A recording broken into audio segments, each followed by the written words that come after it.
গাজায় ৩ দিনে নিহত অন্তত ৬০০ ফিলিস্তিনি। এরপরও সর্বাত্মক ইসরায়েলি আগ্রাসনের পক্ষে সাফাই গাইছেন মার্কিন জাতীয় নিরাপত্তা উপদেষ্টা। তার দাবি, হামাস জিম্মি মুক্তি দিলেই হতো যুদ্ধবিরতির চুক্তি। এদিকে গাজার উত্তর দক্ষিণ প্রান্তে শুরু হয়েছে স্থল হামলা।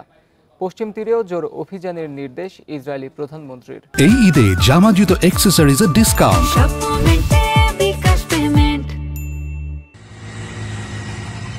18 মার্চ গাজায় নতুন করে শুরু হয় ইসরায়েলের আগ্রাসন। 3 দিনের বিমান হামলায় প্রাণ হারান প্রায় ৬০০ ফিলিস্তিনি। নিহতদের মধ্যে ছিল ২০০ শিশুও, আর হাজার ছাড়িয়েছে আহতের সংখ্যা। বিমান হামলার পাশাপাশি স্থল অভিযান শুরু করেছে আইডিএফ। সতর্কতা ছাড়াই রাফায় আবারও ইসরায়েলি তাণ্ডবের সাক্ষী ফিলিস্তিনিরা। একই চিত্র উত্তরাঞ্চলের বেতলাহিয়াতেও। সেখানে স্থল অভিযানের সাথে চলছে বিমান ও ড্রোন হামলা।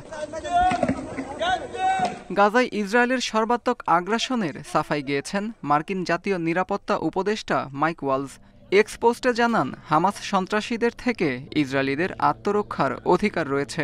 সব জিম্মি মুক্তি দিলেই গাজায় যুদ্ধবিরতির চুক্তি হতো বলে মত তার। গাজার মতোই অধিকৃত পশ্চিম তীরেও অভিযান চালাচ্ছে তেল আবিব। ২০ জানুয়ারি থেকে শুরু বিস্তৃত অভিযানে ধ্বংস হয়েছে অঞ্চলটির ৬৫% অবকাঠামো, দাবি ফিলিস্তিন কর্তৃপক্ষের। এরপরও আরও তীব্র অভিযানের নির্দেশ ইসরায়েলি প্রধানমন্ত্রীর।